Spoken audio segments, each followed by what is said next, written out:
So in this moment in time, this powerful now, this juncture where you meet you, and of course you meet you all the time, but here in this environment you're meeting you in a stronger way. So what is it that you want to proclaim? What impulse is flowing through you? Everything seems to work out for me, a little at a time. It's just something that you know. It's something that I have observed from listening. So you don't worry about the timing of it, you trust the timing of it. I trust it, yeah, 100%. And when an impulse comes, is that the indication to you that the timing for at least this impulse is now? When I ponder a thought and it comes to pass in a positive way by clarifying it, then I count that as it worked out. So do you wait for the manifestation to confirm the impulse, or are you getting better at acknowledge the impulse even before? Can you feel more and more what is going to work out in a stronger way? What we're asking is, do you believe that you are getting better at focusing? In other words, because this is what we want you to hear from us. This is what we feel so strongly around you. So you figured this stuff out. You've been listening and you figured it out. And now you're in a place where you are, let us begin again. So sometimes people say, how deliberate of a creator should I be? Because at first we say, you create your own reality, and you said, oh, good. And then we said, you create your own reality, and you said, oh, no, because it felt like responsibility. And then we said, be deliberate about what you think. And then you said, oh, cancel, as you worried about the thoughts that you were thinking. And then we said, get into the receiving mode and receive what the vortex has whipped up for you. And now a lot of you are in a sort of aligned place where often you receive the impulse, but you are in a sort of wait and see place rather than in a now it's time to turn on the juice of focus place. And that really is what we want to say to you, is that you have figured out step 1, and you've figured out step 2, and you've figured out step 3. And now, as you focus more specifically on the things that are important to you, you're now in a place where the universe will begin to deliver to you with more precision the details of what you want. Because you're right, things are always working out for you, and that really feels good. And you've worked most of the details out in step 1. But there is such an exhilarating life force that flows through you when you understand how all of this works, and then you begin to focus. It's almost as if you are dictating to the universe the details of what you want. So we've been saying to people, if you're not really in alignment and not steadily in alignment, then talking about what you want works against you. But if you are steadily in alignment, if you are trusting the laws of the universe, and you are feeling good about your own worthiness as you are, then the more detail you give to the specifics about what you want, the more satisfying the experience is. And so that's our message for you. That's what you lighted up in the back of the room asking about. I think that is true. Yeah. That's exactly. Something more? I'm good. Really good. Thank you. Really good. Really good.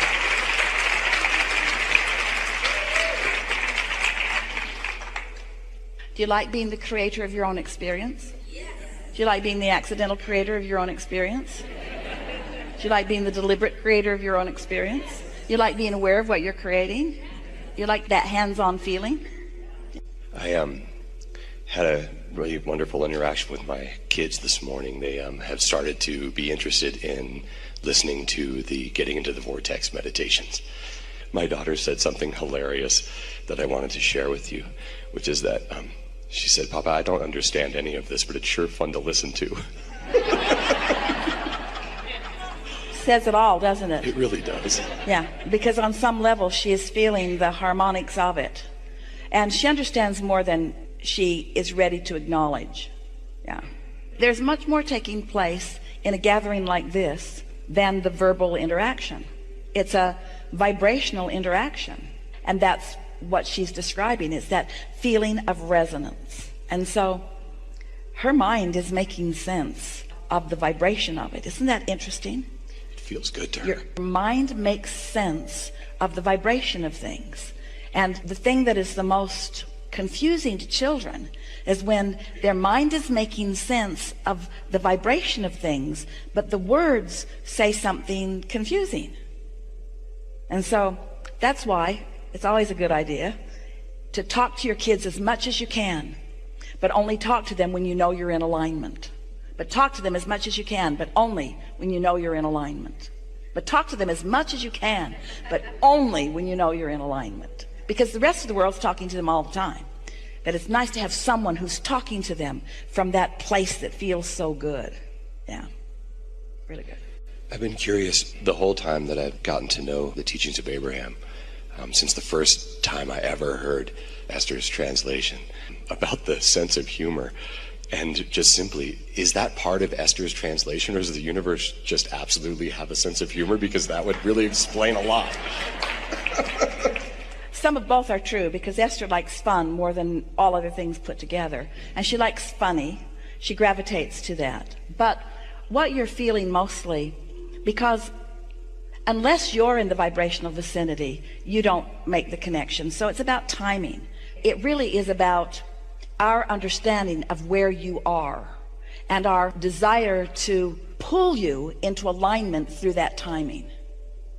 That's why it kind of catches you by surprise. Aren't the funniest things usually the things that you didn't know you were ready for, and suddenly there you were? It's about timing. It's about vibrational momentum. Also, you'll never meet anybody who can read a crowd better than we can. Because we've got your number. We know where you are in relationship to everything that you want, you see. And so here we move along, and then all of a sudden there's a very strong awareness that here we go. Yeah.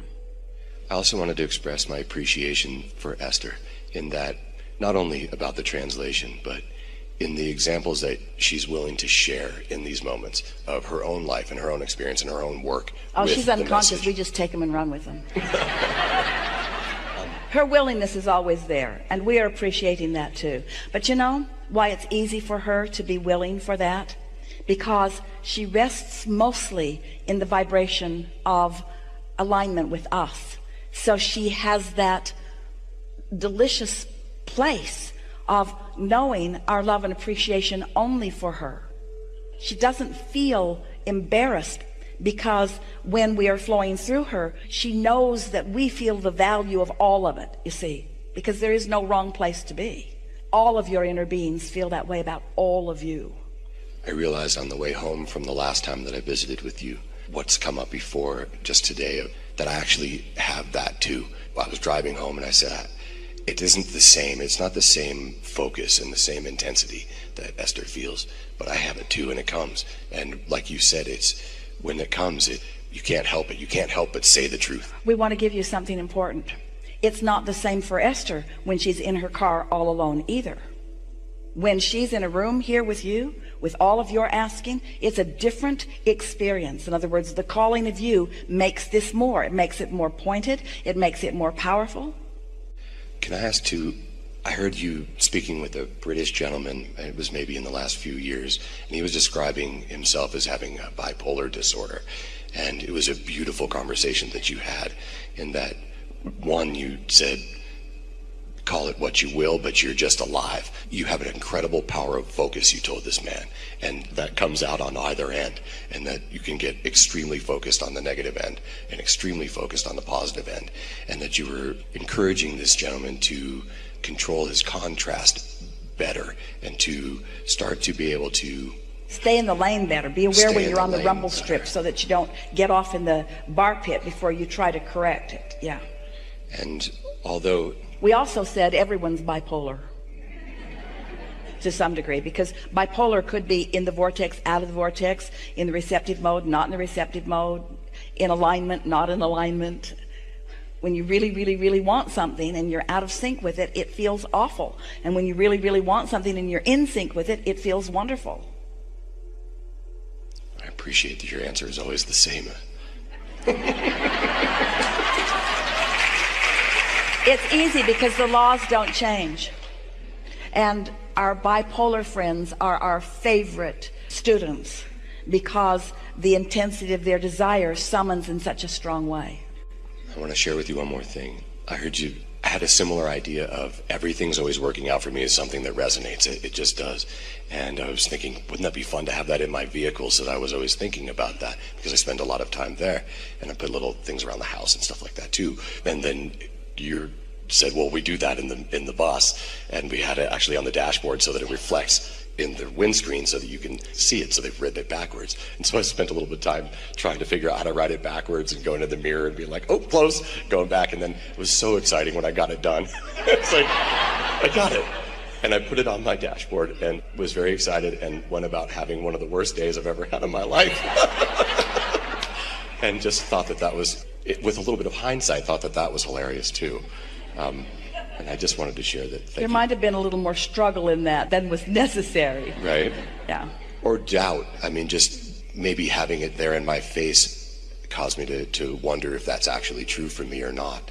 And it's true, but it's often difficult to avoid doubt if you've trained yourself toward experiencing doubt. When you can step back a little bit from that and acknowledge everything is always working out for me no matter how it looks, because I'm putting something in the vortex at a minimum, and source energy is working on it also.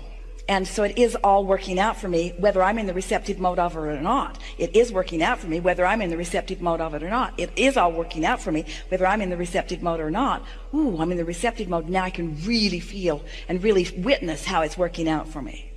And so it's helpful to know that whether you can see it or not, it is always working out for you. And then, if you really want to play it a way that will serve you so well, everything is always working out for me and you.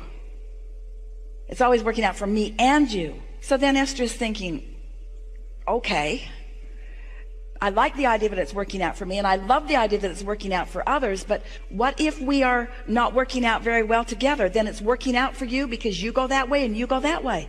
The universe is never saying that it has to work out in this particular way. It is always working out. And you're right, it does take a level of trust.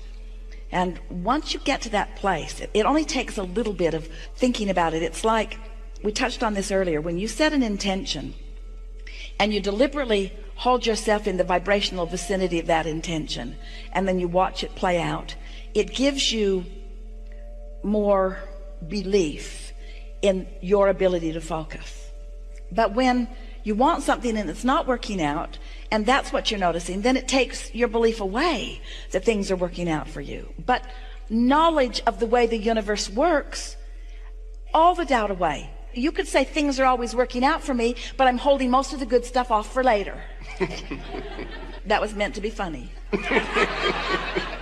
Things are always working out for me, but apparently I'm not quite ready to let them manifest in this moment. But as long as you understand how it works, as long as you understand how the laws of the universe work, and you begin to get a handle on how you feel, then you can relax in the knowing that things are always working out. You haven't eaten lunch yet, have you? And you're probably getting ready to want to eat lunch, aren't you? And yet we don't feel any real fear or trepidation here, oh, just that one, that things are not going to work out for you in that regard. In other words, you've had enough experience to know that you're probably going to eat today. Probably. And so as you come to realize that things are always working out, and you realize that it doesn't matter how big it is, it's not more complicated than just finding lunch today. In other words, it's just one impulse that leads to another and leads to another. There is nothing that you cannot be or do or have. There is nothing that is off limits. There is nothing that is holding itself apart from you. Everything that you could even conceivably want is working its way into your experience. And to the degree of your readiness, it's showing itself to you now and now and now and now and now. So good to know. Thank you for the stove metaphor. Yeah. Yeah. And we want you to follow the evolution of stove metaphor. In other words, it's hot, but how hot is it? Is there relief right now? In other words, yes, I certainly will jerk my thought away from whatever it is that's bothering, but what am I going to replace that thought with? What thought am I going to practice? What's my new set point relative to that? Really good. Really good. Enough? This is a very good time for a segment of refreshment.